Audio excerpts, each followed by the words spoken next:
Hello, good morning and welcome. It's great that you're tuning in to my channel. Got me brew. Right, what we're doing today, episode 8 I do believe.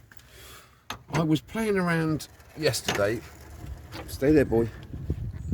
Need more hands. Hang on. I was playing around yesterday with the car, and we all know aesthetically it's not pretty. It's scratched to hell. Let me show you. Hang on. Oh, I've got another top tip as well for the black plastics. It's brilliant. We know she's not pretty. She's scarred and scuffed. At the moment it's covered in dew and rain and all that kind of stuff. But I can't really see it. There you go. See great big squiffy lines all over the thing. And this is scuffed to pieces all around there. Looks like it's been through a few barriers. Width barriers in London, sort of thing. It's had a hard life, and but that's what I'm here to do, is to tidy it up. Right, you can't really see an awful lot, to be fair. Anyway, yeah, it's good, isn't it? This badge is plastic with the old chrome on top of it, so I tried buffing it up yesterday with a bit of auto sole, and at the same time, I'm sorry you can't see it because of all the moisture, I had a few scratches and marks and stuff, and I thought, oh, give it a quick polish off with the auto salt, and it disappeared. So I literally did half the bumper, doing all the little scratches and dings. And when I dry this off with the chamois in a minute, you will see that it's come up really well. I can't believe how well that's come up. It's as if that's not a new bumper, obviously, but a pretty good. I was thinking about changing it, especially the front bumper, but if I can do what I've got to do, spray, paint, fill, sand, all that kind of stuff, buff, I could get away with it. Apart from things like that, I can just touch it up with a little stick, can't I? But yeah, when it's dried off, you will see the nasties that is hidden below. There's a lot of scuffs and scrapes around everywhere, literally. You can see even stuff you can see here, look, with all that moisture on the door. I'm hoping that that's going to disappear with a bit of auto salt and a bit of finger blasting. Yeah, let's move back around the front. We've got a big line there, like you can just about see that. And that's the stuff you can see through all that moisture. Right, front bumper is a mess. It is a proper mess. No spotlights. I don't know if is this an SE, or did the SE come with spotlights? I don't know. You've got all these nasty gouges, look, and that's through the camera. So here, looking at it, it's much worse. We got loads of nastiness going on. Yeah, I mean it's pretty shit, to be fair, but as I'm having a sort of a bit of a break from doing mechanical things, I mean, look at the state of that. I thought, have a go at me outside, E.T. It's a nice sunny day. Get out there, and I'm going to auto sole what I can. This nastiness on the front bumper here, on the left-hand side, on the near side, I'm going to see what I can do. Oh, it's like an old record. Kids, Google it, record. I'm going to see what I can do with that. Obviously, this stuff, I don't know. It might just be colour from whatever it hit, but that's bad, isn't it? That's really bad.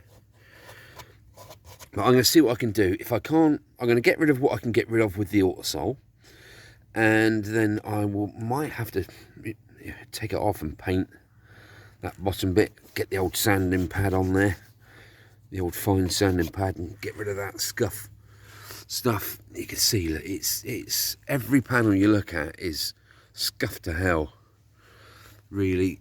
It's all nasty. It's all nasty. Anyway, the brakes are good, going a bit rusty. Perhaps I should have painted that part there that's not in contact with the brake pads, just to keep that evil tin worm at bay. But there we go, that's today's goal. So I'm going to be starting that in a bit. Like I say, chamois it all off first, get rid of all that moisture.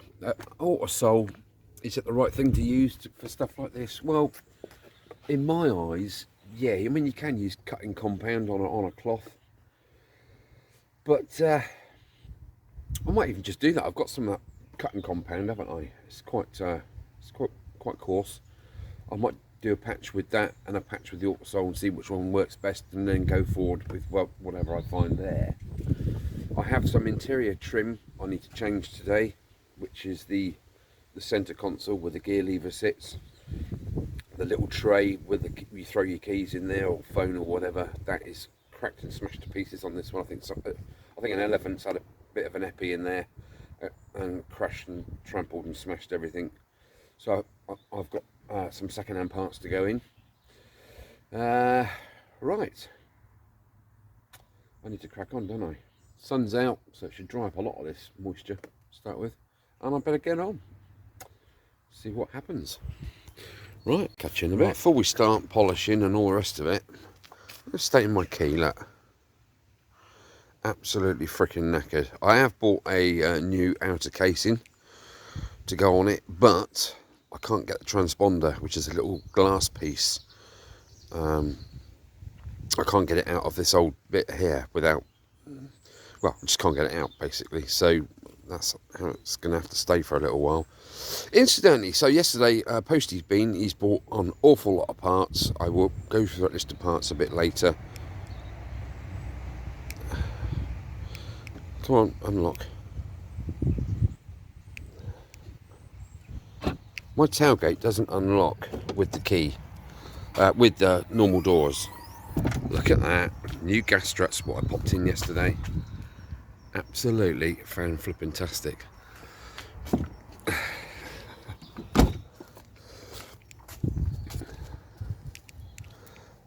And again, when you shut it down, it only it catches, but you can't undo it again. So you have to unlock the car, unlock the tailgate, and then you can lift it up. But look how those gas struts are, look. That is flipping brilliant. So yeah, happy with that. Right, let's get going. There's the old gas struts there, absolutely crackered. Right, let's do some stuff. Let me just quickly touch on these plastics and the aluminium and the rubber and all this kind of stuff on these cars. They're old cars, aren't they now? Pretty much. So you get the green algae and stuff growing in there, perhaps a little bit of moss in by the wing mirrors and all that kind of stuff. It's nasty. You can get it out with a detailing brush, can't you, and some hot soapy water, which I did initially. But when it all dried off, this was still faded and dull and on the verge of giving up, really, pretty much. So I thought to myself, what can I put on there that is going to protect it? Now, here's the thing. I was at work and I was using this stuff. Okay, I'm an electrician, and this stuff you can put into the little electrical boxes that are outside, and you can fill up where the connections are made before you put the lid on the box, and it never goes off, never goes hard. It stays like that. See that? Sticky all the time, forever. Okay, it's like having a booger. It's basically it's a booger, isn't it? So it's made by Whisker. They do Whisker boxes, waterproof boxes for gardens and outside lighting and things like that. A single component silicone gel for insulating and filling. Okay. Now, it's good at what it does, but I accidentally got some on my finger, you see, when I was in my work vehicle, and I had the window down, and I put my hand out, rested my arm on the window ledge sort of thing, and drove along, and I got this stuff on the black plastic on the window on the outside, and it's horrible. It's like jelly, but it never gives up. You put your hand in some jelly, and your heat of your hand waters down the jelly, and you just get like fluid, don't you? This stuff, no, it stays that boogery consistence constantly. So I rubbed it in. I didn't know what to do with it. The only thing I could do with it was rub it in, and it disappeared into the rubber. and it leaves like a, well, it's silica, isn't it? It's silica, so it's like a slidey film on it, but it's completely and utterly waterproof.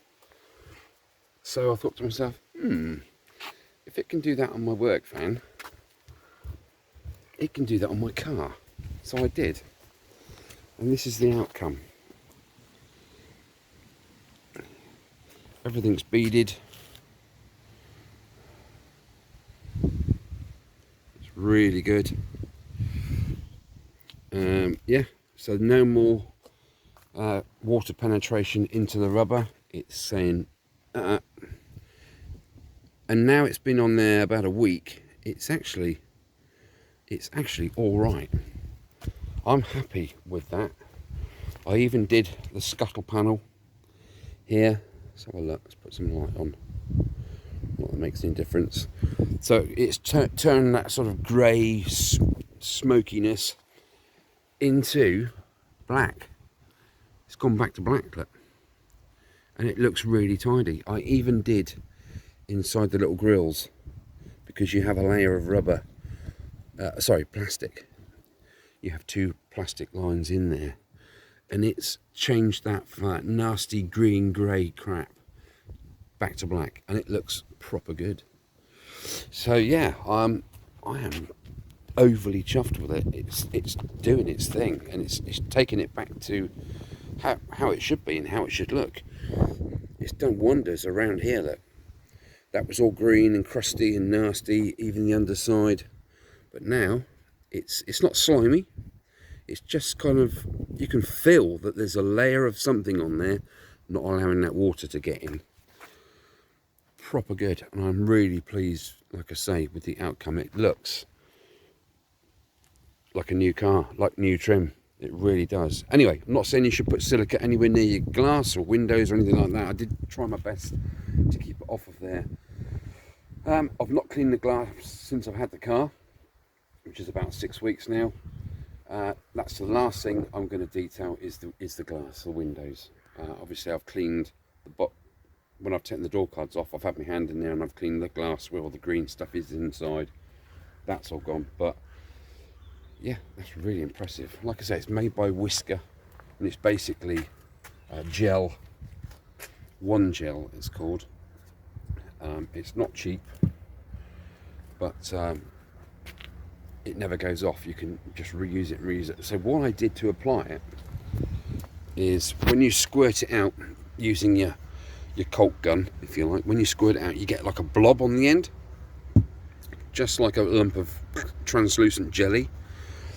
And what I do is I literally just dab the cloth onto that blob of jelly. It's like nothing comes off onto the cloth, and then you start rubbing your rubber with it, or your plastics or whatever, and yeah, you get a little bit on there and just have to. It's hard work, I'm not going to deny it. It took a bloody long time to do that, and it was a pain in the arse, and it's horrible stuff to use, but the results, just, you know, you get all this back to black stuff for your plastics and all the rest of it, and it's you know, time you've bought 2 or 3 bottles of this, that and the other and tried stuff, and after a week it's gone back to being grey. What the hell? What's the point of that? Anyway, I'm not sort of suggesting you go out and buy this stuff and do it yourself, but come on, it's worth a try, isn't it? I'm really happy. I'm going to do all the gutter in here, all the rails, all that. I'm just going to do the whole flipping lot. But like I say, it takes ages to apply, and it's hard, and you need to get yourself a tin of elbow grease at the same time, because like I say, getting rid of those blobby lumps on the plastic, it takes a lot of rubbing in, but I'm astonished at it. Astonished! Right, that's enough of that waffling. Let's crack on with getting this stuff auto sold. And Pure Definition Pro Cut Compound. I'm just gonna heavy cut compound paintwork polish. Heavy cut paintwork, yeah. So restores paintwork rapidly neglected. Rapidly neglected restores paintwork to the most new. How are you supposed to read that? Rapidly restores the most neglected paintwork to new. Okay, we'll do that way. So I'm going to try both of those and compare and use whichever one is best for the scabby paintwork. Right, let's attack some really nasty spots with the Autosol and stuff. Is your car looking like this around your posts and hinges and bolts? Does yours look like that? Let's put some light on. Now, I've tried wet wipes, I've tried cleaning products, and nothing seems to get that blackness off of there, all that yellowness to think about it. Oh, no, that's grease that I put on there before I put these new Gas Struts on. So let's just attack it with a little bit of Autosol and see what it comes up like, because that looks pretty garbage, doesn't it? That's rust coming through there. That's not good. And that's just like stained into the silver. It's ground in, I don't know.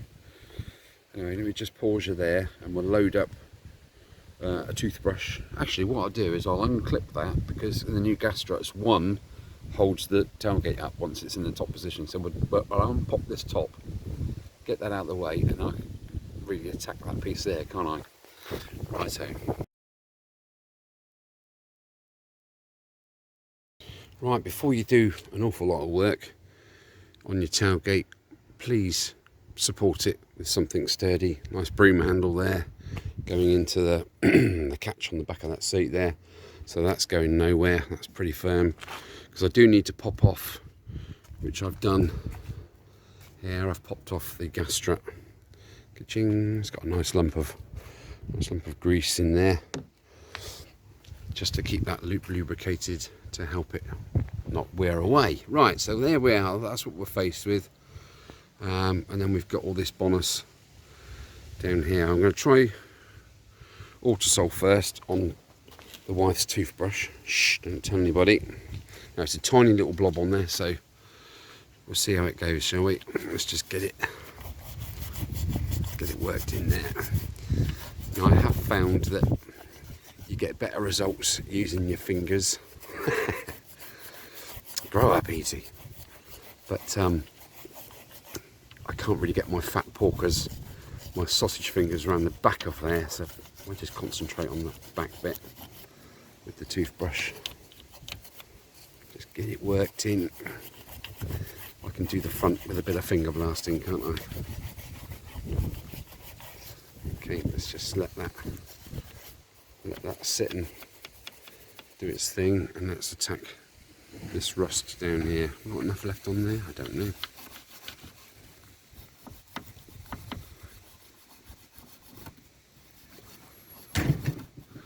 Shut the gate wind, thank you very much. Seems to be ground in, doesn't it, this stuff? Yeah, Winnie's on the case.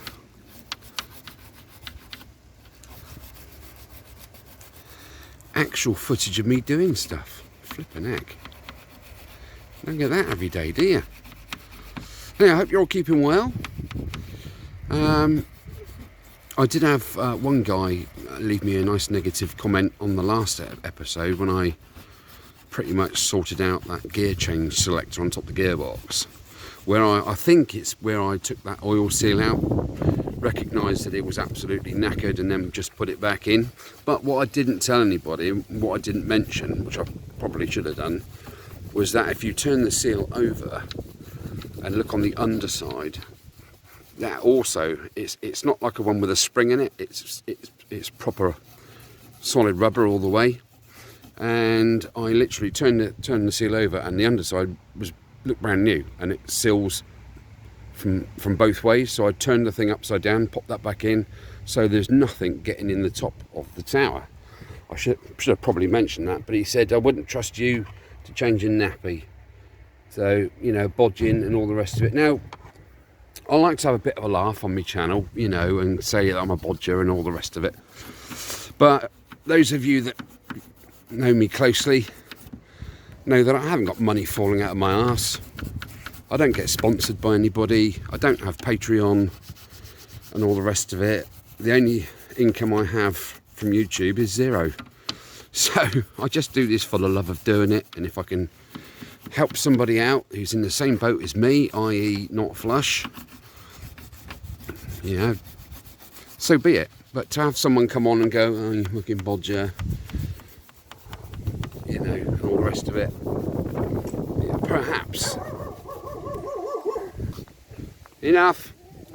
Yes, enough, thank you. It was the gate just blowing shut, Winnie. Bloody Burke, where am I going? So yeah, I asked him to explain.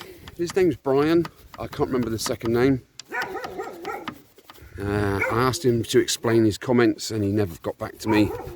So I just removed it because I didn't think it was very fair. If you can't explain a rude comment, then perhaps you shouldn't be watching my channel. Yeah, it wasn't very nice, was it? But there we are. It takes all sorts, doesn't it? Look at all that gunk in there, look. Bloody horrible. Okay, let's give that a bit of finger blasting now before I wash that off. Not wash it off, wipe it off. I've put, on my thumb, I've put a tiny little bit there so I can get my finger onto that blob. Just there, look, and we'll give it a bit of a... Let's give that a bit of a going over.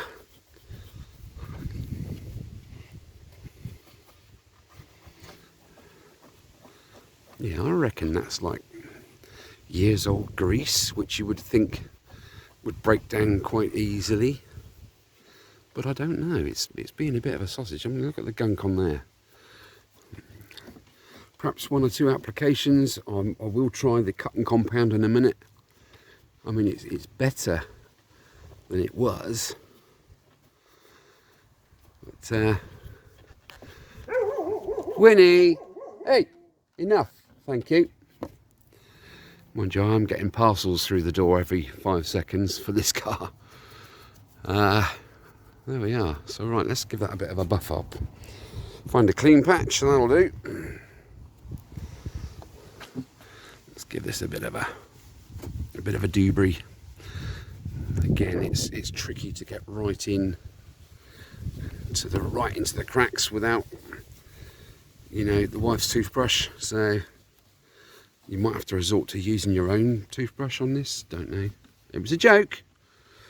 I'm not being serious. I'm never serious. Just upset me a little bit about that comment, really. You know, no need.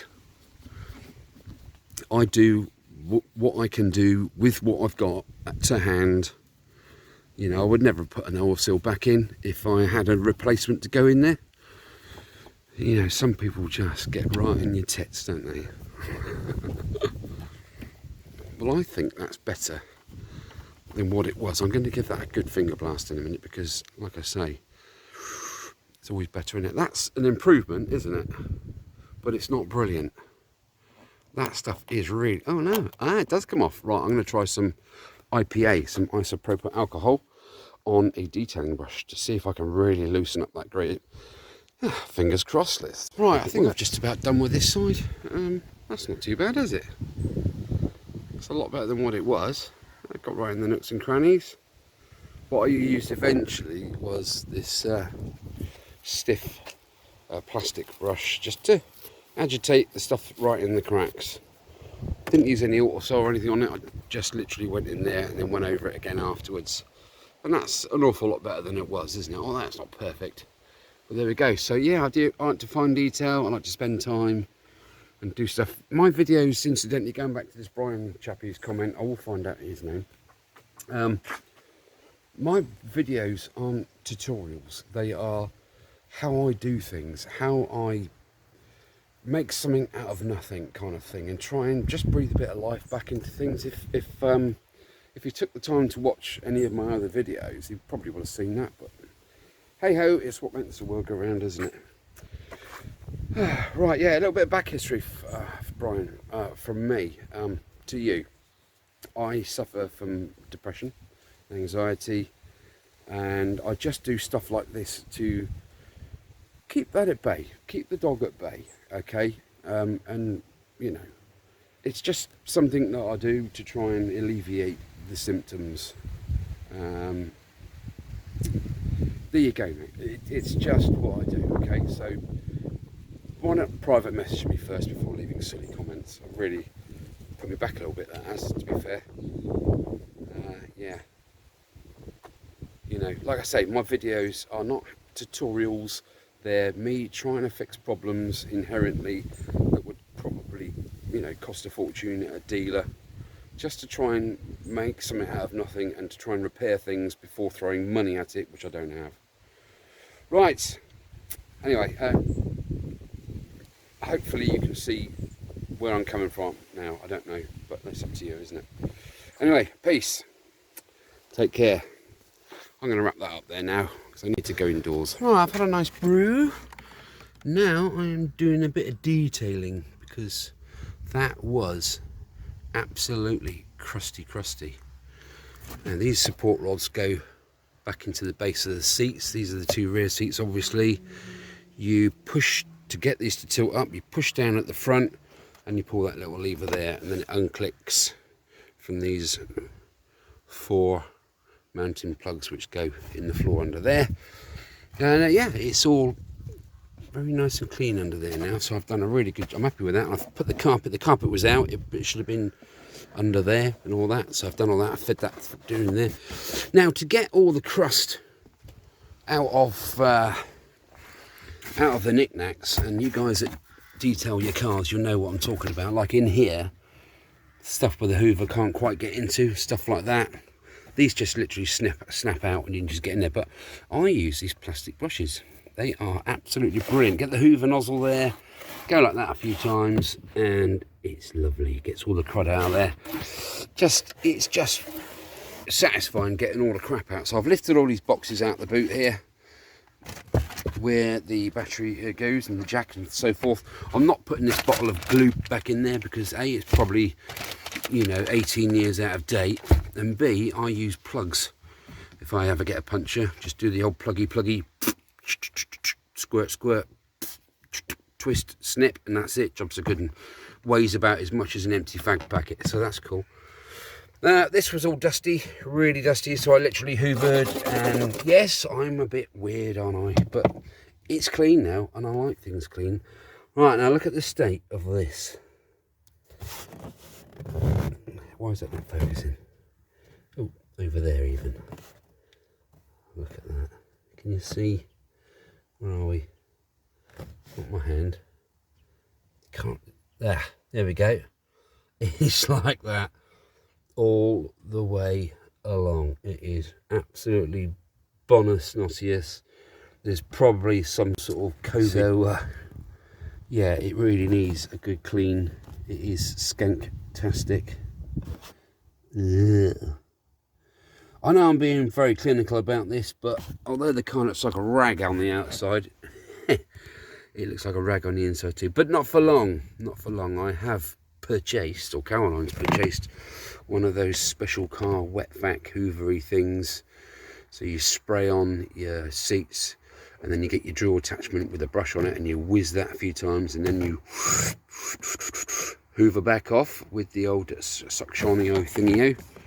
And yes, it's come up really well. And that's just with the brush and the end of the nozzle. And there was hairs stuck everywhere. But I want to get off these sort of marks. This is some sort of oil thing going on there. Don't know. But yeah, it's pretty clean. I just need now a bowl of soapy water. Just give this a clean out. Put all the bits and pieces back in where they should be. I bought this car cleaning kit because I'm a bit weird. That will sit in there very, very nicely. Like that, beautiful. But I really want to just try and restore this plastic panel back to the colour that it's supposed to be. Look at it. It looks like someone's been sick in the back of there. And I'm also going to try that whisker stuff in here all the way along, and I'm going to follow it all the way up the gutter, both sides and around the top as well. It's a bit bright up there to focus. So yes, right, okay, let me crack on. Yeah, I'm actually going to wrap this one up here. This will be the end of episode 8 because I've got an awful lot of stuff to do in the back here and that, and yeah, I need to really go and have a sit down now. My back's aching, brain's aching. Doesn't take a lot, does it? But yeah, by the way, this is not a tutorial, a disclaimer, okay? Do what you do to your cars or bikes, whatever, at your own risk, okay? Just to make that point because of Brian's comments earlier. You know, I'm teaching people to bodge their cars as opposed to fixing them properly. So yeah, went on a bit more than that, but there we are. That's the gist of it. So anyway, got my gas struts fitted. I'm happy about that. Got the brackets hinges cleaned. Happy about that. The rear heated windscreen, I think half of it is, no it's not, yeah, there is a bit of car aerial going on in there and a heater, and that works, luckily. It's not bad after all these years, is it? Okay, right, well thank you for watching. Yeah, that's it really. Oh yeah, that Autosol is also good. See this trim panel here, it's supposed to be, it's like a aluminium colour, not chrome, it's aluminium, like brushed aluminium. But look at the, you gonna focus on my finger. You see that line of like greeny browny stuff? Come on, you know you want to. Whoa.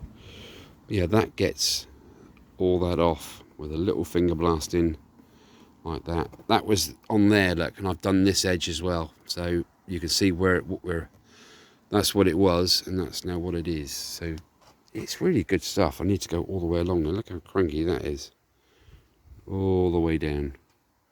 Skanky. Right, okay. All right, take care guys, thanks for watching. Drop a like if you like, and a subscribe. It does help me out because that's the only way you can help me out. I'm trying to grow my channel as much as I can, just to show people what I do, and if anyone can take anything away from my videos, if anything's helpful in any way, shape or form, then brilliant. That's what I'm here for. That's what it's all about, isn't it? I always joke about bodging because it's a bit of a laugh, isn't it? But you know, in all seriousness, I don't do anything that's dangerous. If something's broken, I will have a bloody good try at fixing it, and 9 times out of 10 I can fix it unless it's physically impossible. But there we are. It is what it is, isn't it? Okay, take care guys. Don't forget to I'm on tonight, live night, Friday night, 9:30 ish, for a chinwag and a catch up. So Brian, if you want to pop on and explain what you meant by bodging, I'm sure we'd all love to hear what you meant by that. Yeah, life's too short, mate, really, isn't it? Life's too short, and there's enough shit going on in the world without being a twat, really, isn't it? Anyway, chin up, take care, see you soon. Morning, back again. Just before I finish this video off, got me brew. So yesterday I did the cam kit, the cam belt kit, and what an arse that was. This is the very first, one of the very first models with a hydraulic adjuster. Boy oh boy, what a pain in the crack that was. And my shoulders are suffering today as of that. Right, what's on today? Lots of things today, absolutely lots of things. Well, basically, tailgate.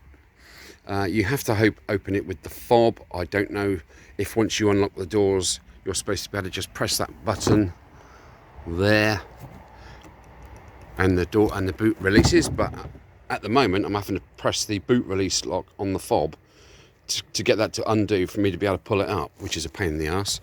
I went to do the spring mod on these gas struts, which means you just unclip them, unscrew that end, pop a washer on. I had white fibre washers, it slides down there beautifully.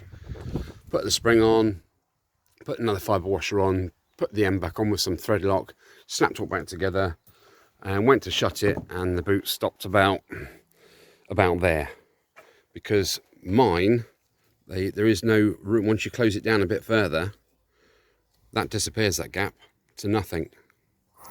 So of course when the spring's compressed, it is X amount of length and it just wouldn't shut. So I've had to sadly bin that idea. Right, the interior light wasn't working, was it? So I took the lamp out, and as you can see there, that left hand terminal it was rusty. It was completely and utterly rusty. So I gave it a few squirts of squirt. Oh, and I got my little screwdriver and I worked away on the end of there with my screwdriver, and I cleaned it up. Then I gave it another blast, cleaned it up, and now when we plug it in, we have a interior light, which I am overly pleased about. Now I want to change that out. That's only one I found out my whole fruit machine lamps. So it's a 12 volt 3 watt. I think it's supposed to be a 5 watt in there, which will give a bit more brightness. But what I want to do is just try an LED in there, and we'll go from there. Really see what how much brighter that is. It's a shame, but there's nothing stopping me putting one in here as well, is there? What have you guys done? Have you done any mods where you put like a strip of LED lights in there or something? I suppose I could put, actually, there's a gap under there, isn't there, to stick some LED strip and then just connect it into there, because they're only 12 volt, aren't they, on their own? Right, yeah, and I could do the same this side, but that'll give a lot of brightness, and I'll be able to see exactly into there at night, because obviously, I've only got one boot light and it's over there, and for one I change the discs, and the interior light, for whatever reason, doesn't work. I can't see into there properly. So if I put LED strip under there, of which I have much, yes, I can do that in a minute actually. Just run a cable along under there, connect it into this one and that one. Yeah, that's a thing, isn't it? Right, boot lock. I have squirted and sprayed and squirted and sprayed, and if you run your screwdriver into there, it locks it up, and if you pull that little lever there, it unlocks it. I've tried it with the key many times. It's loosening up, but the main reasons I took this boot cover off was because there was a rattly piece of plastic in there, or rattly something in this. Every time it went down, it rattled. Every time it went up, it rattled. Caroline managed to squeeze a little paw in there, and she found this piece of plastic. I don't know if you guys can let me know what that's from, but obviously it's snapped off from there. No, it's not. It's snapped off from there. So that it was inside there somewhere doing something. I'm not sure. Anyway, file that under B. So that's the rattly thing out of the way. I have taken the little plug off of the rear handle there, and I put my little tester there, my two little probes up into the switch, and I press the switch on the outside and bleep, bleep, bleep, bleep, bleep. So that switch is absolutely fine. I'm just wondering why that signal isn't getting to this catch. Why is that? Does anybody know? Do I need to clear codes and stuff on my brain with the VCDS or whatever it is? I got the light version on my laptop. Last time I did that, it didn't show anything up about this. But anyway, I'm hoping that this catch loosening up greasy stuff, sort of a bit of lithium grease in it now from both sides, all up in the mechanism. I'm hoping now that that's gonna release that and allow it to, with the key, or just let me pull the lever under there and lift it up, as opposed to pressing the bloody key fob and using the sodden battery every single time to do that. So we're getting somewhere this morning. It's good. It's better than what I was this time yesterday, because I was pulling my non-existent hair out. I tell you, that bloody cam belt. Anyway, done it in the end. Started first time. The worst part, the toughest part, was all of it. No, it was trying to find the on the camshaft pulley. Oh, do excuse me. I was trying to find. I had the pin to slide in when the timing's set via the crankshaft, via the 19mm star socket thing. Spun the crankshaft around very slowly. Had the pin in the top camshaft gear, trying to slot it into the hole that's in the cylinder head to lock that in place. I went round, that camshaft cog went round about 30 times, and I just could not. I could feel where it roughly should have been, but it felt to me like someone that had done it the last time had used something non-metallic and it had sheared off, or they'd gone to start the car with the pin in and it sheared off. It just felt like there was something stuck in the bloody hole, and I was just losing all hope of anything. So a friend of mine that turned up, funny enough, first rotation, pop, pin went straight in. I was like, Stick around because I might need a hand with the rest of it. Anyway, I did all the rest of it on me Todd. Like I said, I've done many cars. I've done my Torans and my other Torans and Rover. What was it? Rover 200 series diesel. Did all that. So I mean, it's just straightforward. Once you've got the marking lines lined up, and you get your locking mechanisms on the crankshaft and the camshaft, nothing that can go wrong, is there?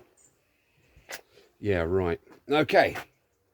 Yeah, the auxiliary belt that the supplier sent me on eBay was about 6 inches too long, because they sent me one for, I'm guessing, the TDI with the aircon. So you've got that extra pulley to go around. That's what I'm thinking. Anyway, they're going to give me a refund on that, and I've ordered the right one using the part number off the old belt, which is an Audi part number.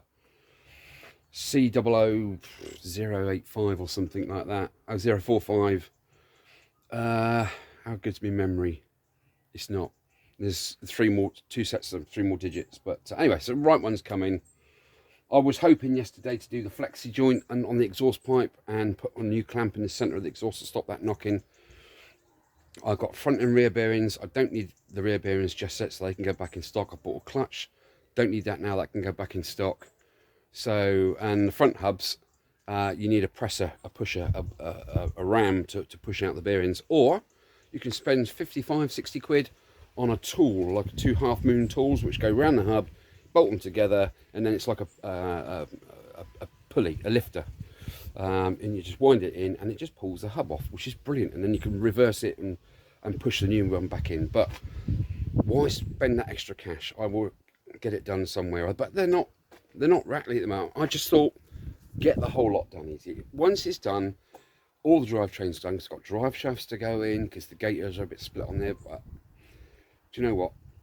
At the moment, it's driving beautifully, absolutely beautifully. The only thing I need to do, where I did the rear brakes, and you've got that little wedge inside which slides down under spring tension when the shoes expand to where the drum is. Obviously, when the shoes wear, they get smaller, so therefore they have to go out further, and the wedge drives down a bit, it slides in a bit further.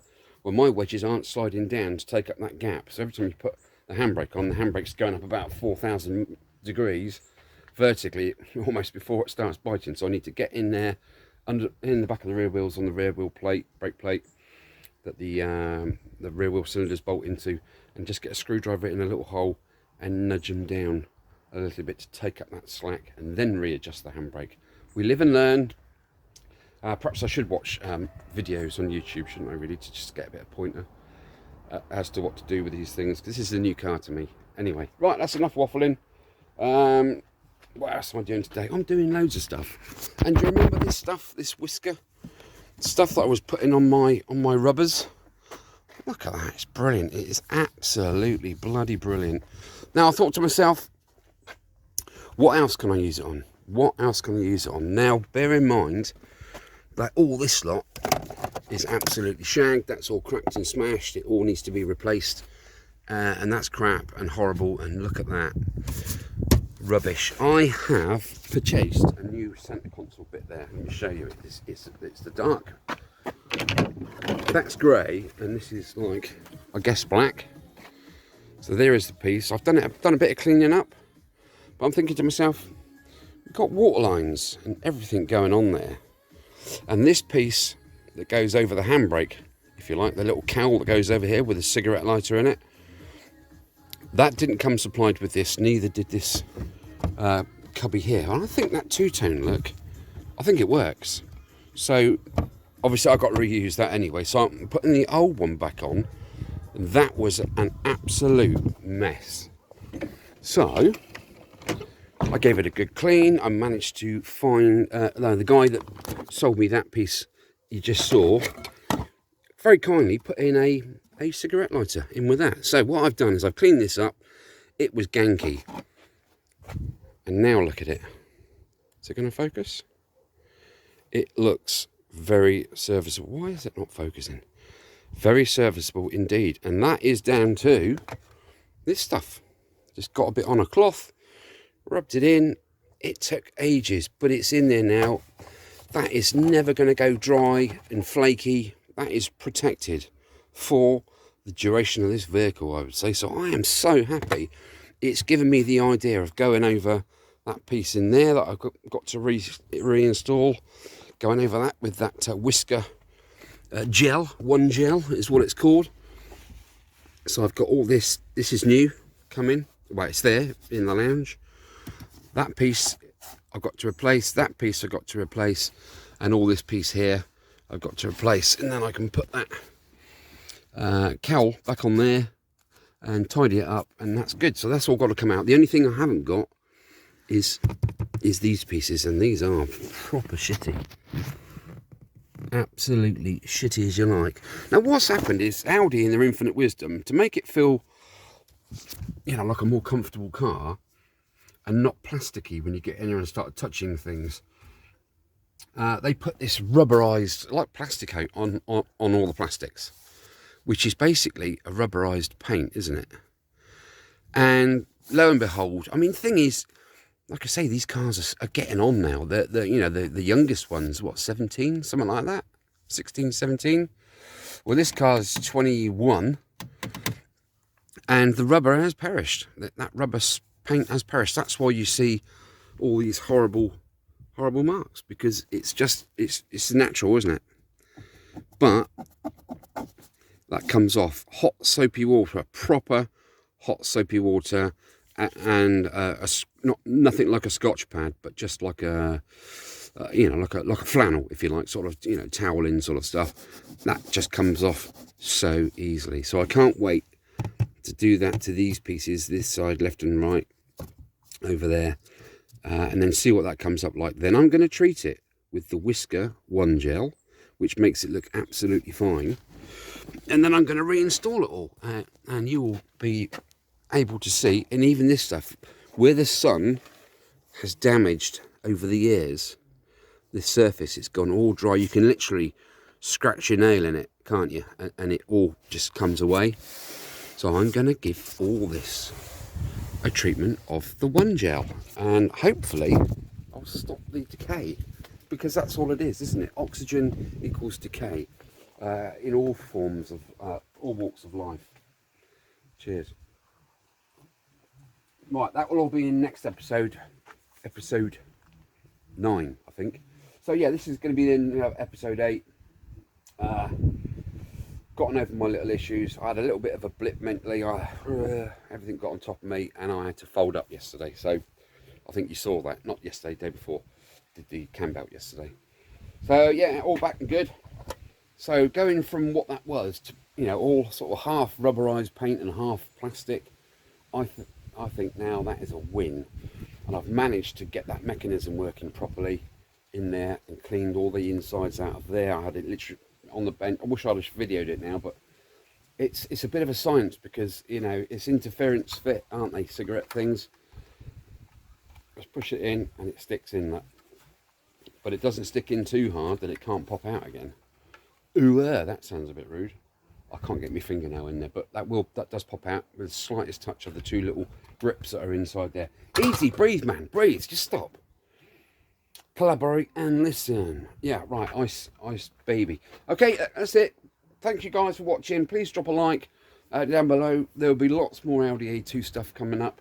I've had a flick through on YouTube now and had a look, and literally everything that I'm doing has been done already. So there's certain things I'm not covering too much, like, you know, I'm going to do the rear brakes. All of a sudden they're done. I didn't show any of the detail because it's down there about 10 times already. So yeah, please forgive me. If you want a specific thing for an Audi A2, type it in, and it'll come up. I put in my titles, you know, Audi Restoration, Audi A2 Restoration, episode whatever, and I'll put, you know, like headlights, or, you know, I don't know, whatever. So you can sort of specify, look for exactly what you're looking for. Okay, well, this restoration is coming along nicely. It's a far cry from what it was. I actually sat myself last night and watched myself. How vain is that? On episode 1, just to get a look of the greenery that was on the car and all the shit and stains everywhere. And to look at it now, I mean, the rear wheel arch, that was all brown and skanky, but now it's just coming up, and I can't wait to tackle that with that stuff. Anyway, guys, take care. See you soon.